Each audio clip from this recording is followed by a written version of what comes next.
খুৰীৰ পৰা কবিতা শুনিম কিন্তু কবিতা শুনাৰ আগতে আৰু এটা কথা মনত উকমুকাই আছে যে আপোনাৰ ল'ৰা ৰাজীৱ দাসে যেতিয়া আমেৰিকাত ডেনভাৰ ইউনিভাৰ্চিটি যেতিয়া তেওঁ মানে MBA নহয় গোল্ড মেডেলিষ্ট ফাইনেন্সত গোল্ড মেডেলিষ্ট হৈ ওলাইছিল তেতিয়া আপোনাকো মানে ভাৰতৰ পৰা তেওঁলোকে তাৰ পৰা আমন্ত্ৰণ জনাইছিল হয়নে এই বিষয়ে অকণমান আপুনি ছুটিকৈ কৈ দিয়কচোন আপোনাৰ আমাৰ দৰ্শকক মোক আমন্ত্ৰণ মানে জনোৱা মোক ভাৰতৰ পৰা আমন্ত্ৰণ জনোৱা নাই মই কিন্তু গৈছিলোঁ যেতিয়া গৈছিলোঁ নহয় তেতিয়া তেওঁলোকে মানে তাতে যেতিয়া মই গৈ পাইছোঁ তেতিয়া তেওঁ মোক আমন্ত্ৰণ জনালে যিজন ল'ৰা আমাৰ ইয়াতে পঢ়িছে ইমান আচৰিত আৰু সেই আচৰিত ধৰণৰ ল'ৰাজনৰ আচৰিত মাতৃক আমি চাব বিচাৰিছোঁ গতিকে আমাৰো গৌৰৱবোধ হয় যেতিয়া অসমীয়া ল'ৰা ছোৱালীয়ে বাহিৰত এনেকৈ সুনাম কঢ়িয়ায় এইটোৱে মানে আচৰিত ধৰণৰ ল'ৰাটো আছিলে আৰু আচৰিত ধৰণৰ মাতৃক আমি দেখা কৰিব বিচাৰিছোঁ এইবুলি কোৱাত আমি পিটছবাৰ্গৰ পৰা ডেনভাৰলৈ গৈছিলোঁ এতিয়া পিটছবাৰ্গত ৰাজীৱ মানে কৰ্মৰত হৈ আছিলে তাৰে পৰা আমি গৈছোঁ তাৰপিছত তেওঁলোকে যোৱাত একদম ৰাউণ্ড টেবল কনফাৰেঞ্চৰ নিচিনা তেওঁলোকে মানে তেওঁলোকৰ মানে হেৰি অফিচ ৰুমত মোক বহিবলৈ দিলে বহাৰ পিছতে তেওঁলোকে সকলোৱে মানে মোক হাত মানে হেণ্ডশ্বেক কৰিব বিচাৰিছিলে মই তেতিয়া হাতযোৰ কৰি কৈছোঁ নমস্কাৰ নমস্কাৰ নমস্কাৰ নমস্কাৰ নমস্কাৰ তেতিয়া তেওঁলোকে এই যে হেৰি ইণ্ডিয়ান সংস্কৃতি বুলি কৈছে ইণ্ডিয়ান কালচাৰ নমস্কাৰম তেওঁলোকে গোটেইবিলাকে নমস্কাৰ কৰিলে পিছত নমস্কাৰম চবে মানে আপোনালোকে সুধিছে বিবাহৰ কথা বিবাহ বাৰু আপোনালোকৰ কেনেকৈ যুগ্ম জীৱনবিলাক আপোনালোকে বৰ্তায় তেতিয়া মই কৈছোঁ যে আমাৰ বিবাহ আগৰ কালত এতিয়াও কিছুমানত মানে আমাৰ বিবাহ দুয়ো পক্ষৰ মিলা প্ৰীতি দুয়ো পক্ষৰে হেৰি মানে মিলা প্ৰীতি ক্ৰমে আৰু আমাৰ মানে আগতে আমাৰ দুয়ো ঘৰৰ দুয়ো গৃহৰ আমাৰ মিলা প্ৰীতি হয় মিলা প্ৰীতি হোৱাৰ পিছত কইনা দৰা দেখুওৱা দেখি হয় এইবিলাক মানে ৰাজীৱে ইংৰাজীত হেৰি কৰিছে ট্ৰেন্সলেট কৰিছে তাৰপিছতে আমাৰ বিবাহ অনুষ্ঠান হয় বিবাহ আমাৰ 3 দিনীয়াকৈ বিবাহ হয় এইটো ক'লোঁ তেওঁলোকে আচৰিত ভাবে 3 দিন বিবাহ 3 দিনীয়াকৈ সময় আছে 3 দিনকৈ বিবাহ আমাৰ বহুত ডাঙৰ উৎসৱ হয় 3 দিনে হয় একদিন ৰিং চেৰেমনি হয় একদিন আমাৰ মানে অলংকাৰ আদি কইনাক দিবলৈ যায় আৰু তাৰ পিছতে বিবাহ হয় বিবাহত আমাৰ ৰীতিসকল আহি পেলাই তেওঁলোকে হেৰি কৰে মন্ত্ৰ পাঠ কৰি আমাৰ বিবাহ হয় তেওঁলোকে এইটো আচৰিত কৈছে আপোনালোকৰ কি লাভ মেৰেজ নহয় নেকি মোক সুধিছে আমাৰ ইয়াতো লাভ মেৰেজ বহুত হয় কাৰণ আমাৰ একেলগে ল'ৰা ছোৱালী থাকে বহুত দিনলৈকে একে মানে এটা হেৰিতে মানে তেওঁলোকে লিভিং টুগেডাৰ কৰি থাকে তেওঁলোকে তাৰপিছত ভাল লাগিলে বিয়া হয় ভাল নালাগিলে আৰু বেলেগ হৈ গুচি যায় এনেকুৱা কালচাৰ মই তেতিয়া ক'লোঁ যে আমাৰ ইয়াতে নহয় আমাৰ ইণ্ডিয়াতো হৈছে কিছুমান কিন্তু এতিয়ালৈকে ইমান বেছি প্ৰভাৱ পৰা নাই যে ল'ৰা ছোৱালী তেনেকৈ মাক দেউতাকৰ অমান্য কৰি যে বিবাহ বাৰু পাতিব এনেকুৱা এতিয়ালৈকে আমাৰ হোৱা নাই কিন্তু কিছু হৈছে নহয় এইবিলাকত মাক দেউতাকে যদি ভাল বুলি ভাবে তেওঁলোকৰ লগত যদি মিলে কালচাৰ মিলে তেনেহ'লে তেওঁলোকে সন্মতি দিয়ে আৰু বিবাহ হয় এনেধৰণে কৈছিলোঁ তাৰপিছত এজন প্ৰফেচাৰে মোক ক'লে এইবিলাক কৈছে আমাৰ কিন্তু বিবাহ হ'ব 6 মাহতে মানে বিচ্ছেদ হৈ যায় আৰু নতুনকৈ বিবাহ হয় আমাৰ বিবাহ যে হৈ গ'ল এইটো কোনো মানে এইটো মানে মনত নাৰাখে বিবাহ হোৱাজনকে আৰু বিবাহ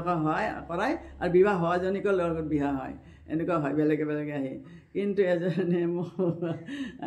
ধৰি মানে কৈছে বোলে আমাৰ তেওঁৰ মিছেজো বহি আছে দুইজন প্ৰফেচাৰ কৈছে এওঁলোকৰ মোৰ 40 বছৰ ৰানিং আমি দুজনে ভাল পাই বিয়া হৈছিলোঁ 40 বছৰ ৰানিং আজিলৈকে আমি বিচ্ছেদ হোৱা নাই তাকেতো সেইটো আচৰিত তাত খুব কম আছে মই আচৰিত মই এনেকৈ চাইছোঁ 40 বছৰ আমাৰ ৰানিং এতিয়ালৈকে আমি বিচ্ছেদ হোৱা নাই বিচ্ছেদ হোৱা মোৰ ল'ৰা ছোৱালী ডাঙৰ হৈছে সিহঁতে বেলেগে থাকে আমাৰ লগত নাথাকে আমি দুইজনে একেলগে থাকোঁ সিহঁতে বেলেগে এতিয়া ঠায়ে থাকে কোনোবাই পঢ়িছে কোনোবাই চাকৰি কৰিছে কিন্তু আমাৰ বিচ্ছেদ সিহঁতে আমাৰ ঘৰত আহে আমিও সিহঁতক বিচাৰি যাওঁ কিন্তু আমাৰ এতিয়ালৈকে আপোনালোকৰ কালচাৰৰ নিচিনা চলি আছে আমাৰ বিবাহ বিচ্ছেদ হোৱা নাই আমাৰ দুয়োজনে কিন্তু দুয়োজনৰ মতামততে আমি বিবাহ হৈছিলোঁ এতিয়া কথাত মোৰ ভাৰতীয় কালচাৰ যিটো আছে ধৈৰ্য সহ্য আমাৰ ভাৰতীয় মহিলাৰ কাৰণে আছে আমাৰ ইয়াতো বহুত অশান্তি আছে মানে অশান্তি জৰ্জৰ তথাপি ধৈৰ্য সহ্যৰ হাতে হাত ধৰি পতি পত্নী মানে পত্নীয়ে বিশেষকৈ পত্নী বহুত আমাৰ চাফাৰ কৰে কিন্তু পত্নীয়ে আমাক বহুতখিনি মানে মানুহজন যদি অন্য পথেও গুচি যায় আমাৰ মহিলাগৰাকী ধৈৰ্য ধৰি তেওঁ মানে সেই বেয়া কৰ্ম বা বেয়া কিবা যদি খাদ্য খাই তেওঁ বহুত কষ্ট কৰি তেওঁক মানে সমী কৰে ফেলে আৰু ভাল ৰাস্তালৈ আনে কিন্তু আজিকালিতো আৰু শিক্ষিত হৈছে আমাৰ ল'ৰা ছোৱালীবিলাকে শিক্ষিত হৈছে গতিকে আমাৰ ল'ৰা ছোৱালীবিলাকৰ আজিকালি এতিয়া হেৰি ইণ্ডিয়ান কালচাৰ এৰি পেলাই আপোনালোকৰ নিচিনা এনেধৰণৰ কালচাৰ লৈছে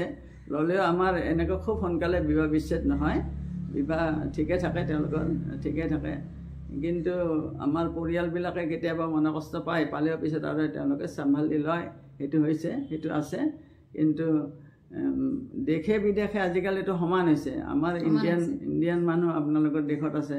আমাৰ আপোনালোকৰ মানুহবিলাক আমাৰ দেশ চাবলৈ যায় বহুতখিনি চাই পেলাই সন্তুষ্ট হৈ আছে আহে খুব ভাল লাগে বোলে হাৰিয়ালি চব চাই পেলাই এনেকুৱা কয় যে বহুত হাৰিয়ালি বুলি কয় ভালে কয় কিন্তু আমাৰো তেনেকুৱা কিন্তু আমাৰ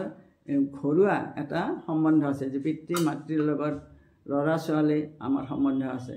আপোনালোকৰ যেনেকৈ যে ওলাই গ'লে আৰু ঘূৰি নাহে তেনেকৈ বোলে এইজনে কৈছে যে নাই আমাৰ ল'ৰা ছোৱালীৰ আমাৰ সম্বন্ধ আছে আমি অহা যোৱা কৰোঁ তেওঁলোকে আহে তেওঁলোকে আমিও যাওঁ কিন্তু আমাৰ লগত সিহঁতে একেলগে নাথাকে তেনেকৈ ক'লে যে আমাৰ তেনেকৈ একেলগে নাথাকে নহয় কিন্তু যদি চাকৰি বাকৰি বাহিৰত হয় 100-200 কিলোমিটাৰ বাহিৰত হয় 500 কিলোমিটাৰ বাহিৰত হয় তেওঁলোকে নিজে ঘৰ ভাড়া কৰি বা ঘৰ কৰি থাকে থৈ দিও তথাপিও মাক দেউতাকৰ খবৰ লয় মাক দেউতাকৰ ওচৰত আহে আৰু এটা লেখা এটা পঢ়িছিলোঁ যে গছজোপাৰ শিপাই খামুচ মাৰি ধৰি আছে বা শিপাই সকলো গছজোপাৰ জোকাৰে কাম কৰি আছে তলত সেইকাৰণে গছজোপা গছ হৈ ৰখি থাকে কিন্তু সেই শিপাই এইটো নকয় যে মোৰ মতে তহঁতে ওপৰলৈ যাবি মোৰ ইচ্ছাত মোৰ মতে একদম স্বাধীন দি দিছে ডালে পাতে যিফালে যায় শাখা প্ৰশাখাই সেইটো বাহিৰৰ কালচাৰটোৰ লগত খাতে পৰিয়ালৰ আমাৰ মানে ভাৰতীয় সমাজখনত অলপ পিতৃ মাতৃয়ে বেছি ল'ৰা ছোৱালীক পিছলে টানে সেইদিনাখন এটা ৰীতা চৌধুৰী বাইদেউৰ লেখিকা বাইদেউৰ মানে এটা পডকাষ্ট মই শুনিলোঁ মই এনেকে বাইদেউৰ ইমান দীঘল পডকাষ্টটো মই সম্পূৰ্ণ শুনিছোঁ বাইদেৱে এই বিষয়ে তাত কৈছে তাৰমানে আমাৰ ইণ্ডিয়ান সংস্কৃতিত এই পিতৃ মাতৃয়ে এনেকৈ চাই যে আমাৰ কাষতে থাকক সেইটো নহয় আচলতে বিচাৰে কিন্তু এতিয়া মানে এনেকৈ এই সেনেকুৱা আৰু এতিয়া সংস্কৃতি আমি ধৰি ৰাখিব নোৱাৰোঁ কাৰিয়াল হৈ গৈছে আমি অহা যোৱা কৰিছোঁ আপোনালোকৰ মানুহ অহা যোৱা কৰিছে ঠিক তেনেকৈ আমি তাত থাকি যেনেকুৱা সুবিধা পাইছোঁ ইয়াতো তেনেকুৱাই সুবিধা পাইছোঁ আমাৰ ইচ্ছামতে আমি নিজে ৰন্ধন কৰি খাব পাৰিছোঁ নিজে বজাৰ কৰি আনিব পাৰিছোঁ নিজে ল'ৰাই চাকৰি কৰিছে চাকৰিৰ পৰা আহি পেলাই আমি একেলগে খাইছোঁ বা ৰেষ্টুৰেণ্টত গৈছোঁ এইবিলাক আমাৰো ইণ্ডিয়াৰ নিচিনা দৰেই হৈ আছে কিন্তু আমি একো অসুবিধা পোৱা নাই আপোনালোকৰ দেশত থাকে কিন্তু আপোনালোকৰ দেশত কিন্তু কিছুমান ৰীতি নীতি আমাৰ দেশত কৰি ভাল বুলিয়ে কৈছোঁ মই যি দেখিছোঁ এতিয়া মানুহে কয় এই হেৰি ইণ্ডিয়ান মানে এইটো বিদেশী কালচাৰ লৈছে বুলি কয় এইটো কিন্তু মই মানি নলওঁ কাৰণ আপোনালোকৰ ইয়াত যিবিলাক মানে সন্মান এতিয়া মই নমস্কাৰ কৰিছোঁ আপোনালোকে মোক হেণ্ডশ্বেক কৰিব বিচাৰিছিলে কিন্তু আপোনালোকে হাঁহি পেলাই নমস্কাৰম বুলি কৈছে গতিকে আমাৰো ভাল লাগিছে যিহেতু মোৰ যিটো কালচাৰ সেই কালচাৰটো আপোনালোকে মানি লৈছে সেইটো ভাল পাইছোঁ ঠিক তেনেদৰে আপোনালোকৰ কিছুমান কালচাৰ আছে যে ল'ৰা ছোৱালী যদিও বাহিৰত থাকে তথাপিও তেওঁলোকে যিবিলাক মানে থেংকছ গিভিং বা 25 ডিচেম্বৰ নহয় এইটো 25 ডিচেম্বৰ তেওঁলোকৰ খ্ৰীষ্টমাছ এইবিলাকত আপোনালোকৰ হেৰি ল'ৰা ছোৱালীয়ে যিমান দূৰত নাথাকক কিয় আহে আৰু আহি পেলাই মাক দেউতাকক যদি বয়সস্থ হয় মাক দেউতাকক ৰেষ্টুৰেণ্ট বা হোটেল তেনেকৈ খুৱাই চিনেমা দেখুৱাই আনন্দ কৰি সিহঁতেও থাকে বস্তু দিও তেওঁলোকে আদান প্ৰদান কৰে তাৰপিছতে তেওঁলোকক ঘৰত থৈ তেওঁলোকে নিজৰ কৰ্মত গুচি গৈছে এইটো আমি দেখিছোঁ কাৰণ আমাৰ ভাৰতত কয় যে আমাৰ অসমতে কয় যে ইণ্ডিয়ান হেৰি কালচাৰ এৰি বিদেশী কালচাৰ লৈছে নহয় বিদেশী কালচাৰ ল'লেও তেওঁলোকৰো সেনেকুৱা মৰম প্ৰীতি আছে স্নেহ আছে তেওঁলোকে এৰি নিদিয়ে তো আমাৰে নহয় এতিয়া কি হ'ব লাগিছে যে বেছি শিক্ষিত হ'লে ল'ৰা ছোৱালী বাহিৰত গুচি গ'লে মাক দেউতাক চাবলৈ উপায় নাই সেইকাৰণে বৃদ্ধাশ্ৰমত থয় বৃদ্ধাশ্ৰমত থোৱাটো কিমান দুখৰ কথা মাক দেউতাকে দুখ পায় কাৰণ নিজৰ ঘৰখন কৰি লৈছে তেওঁলোকে নিজৰ ঘৰখন কৰি লৈছে ইমান কষ্ট কৰি লৈছে কৰাৰ পিছত সেই ঘৰ বাৰী বন্ধ তলা মাৰি বন্ধ কৰি থৈ তেওঁলোকক বৃদ্ধাশ্ৰমত থয় কিছুমান জান মানুহৰ লগত তেওঁলোকে তাতে নিজে এডজাষ্ট হৈ লয় কিন্তু মনতো কষ্ট থাকে মনোদুখটো থাকে যিখিনি মনত কষ্ট পায় সেই কষ্টটো আমি বুজি পাওঁ সেইকাৰণে আমাৰ বেছিভাগে আজিকালি নতুন চামৰ মাজত এনেকুৱা হৈছে যে পিতৃ মাতৃ আছে ঠিকে আছে নাইতো নাই আছে যে ঠিকে আছে আমি বৃদ্ধাশ্ৰমত পইচা দিম কিহৰ কথা পইচাই চব নহয় পইচাই সংস্কৃতি নানে পইচাই মনৰ বেদনা দূৰ কৰিব নোৱাৰে পইচাটো লাগেই হয় সকলোকে লাগে টকা সকলোকে লাগে কিন্তু টকাই যে সৰ্বস্ব টকা সিমান ওপৰত উঠাও কোনো কথা নহয় কাৰণ টকা লাগে কৰ্মক্ষেত্ৰত আমি কাম কৰিছোঁ টকা পাইছোঁ খোৱা লোৱা গৃহ আদি গাড়ী মটৰৰ কাৰণে আমাক টকা লাগে ল'ৰা ছোৱালী পঢ়া শিক্ষাৰ কাৰণে টকা লাগে কিন্তু টকাই সৰ্বস্ব নহয় যে পিতৃ মাতৃক টকাৰে মানে আমি জুখিব পাৰোঁ পিতৃ মাতৃক কেতিয়াও টকাৰে জুখিব নোৱাৰে পিতৃ মাতৃৰ গুৰুৰ নিচিনা পৰিচয় বা গুৰুৰ নিচিনা হৈ ৰাখিব লাগে যে যদি অসুবিধা হয় কাম কৰা মানুহ তেনেকৈ আজিকালি পায় ৰাখিও দিব পাৰি তেনেকৈ ডক্টৰৰ লগত পৰামৰ্শ কৰি নাৰ্ছ ৰাখি দিব পাৰি এইবিলাক কৰিব কিন্তু বৃদ্ধাশ্ৰমত থৈ বহুত কষ্ট পায় মন কষ্ট পায় কিন্তু তেওঁলোকে প্ৰকাশ নকৰে কি কৰিব নিজৰ ল'ৰা ছোৱালীৰ দুৰ্নাম নিজে কৰিব নোৱাৰে সেয়েহে তেওঁলোকে বহুত মন কষ্ট ভুগি থাকে এইটো আমি জানিবলৈ পাইছোঁ কাৰণ আমি আমাৰ ঘৰ বুলি এখন আমাৰ সুচিত্ৰা ৰাইচৌধুৰী বাইদেৱে কৰা সেইখন আমি গৈছিলোঁ তাতো দেখিছোঁ তেওঁলোকে কৈছিলোঁ ভালে লাগে কিন্তু তথাপি নিজৰ ঘৰখনলৈ বৰকৈ মনত পৰে মনত কৰে কাৰণ নিজৰ ঘৰখন বা কেনেকৈ আছে ঠিকে আছেনে নাই য'ত সেৱা পূজা কৰিছিলোঁ ভগৱন্তৰ নাম লৈছিলোঁ য'ত মানে শুইছিলোঁ য'ত খাইছিলোঁ এইবিলাক কথা বহুত মনত পৰে এইবিলাক আমি শুনি আহিছিলোঁ সেইকাৰণে আৰু বেছি আজিকালিতো বহুত বৃদ্ধাশ্ৰম হৈছে গতিকে সেইকাৰণে বৃদ্ধাশ্ৰম হৈছে কাৰণ এইবিলাক ব্যৱসায়ত পৰিণত হৈছে কিন্তু যদি আমাৰ এই চাহিদাটো নাথাকিলহেঁতেন ইমানখিনি বৃদ্ধাশ্ৰম নহ'লহেঁতেন আজি তাতকৈ আৰু বেছি মই ক'ব বিচৰা নাই কাৰণ সকলোৱে জানে এইবিলাক কথা এতিয়া আমি আমাৰ খুৰীয়ে 2-3খন কবিতা পুথিও যিহেতু ওলাইছে খুৰীয়ে সুন্দৰকৈ এটা কবিতা আপোনালোকক শুনাব কবিতাটো মোৰ জেৰেঙাৰ সতি আৰু পুথিখন আছিলে এখন আকাশ অলেখ তৰা বহুতে পাইছে এইখন গীতা আমি কবিতাটো গাই দিম বাৰু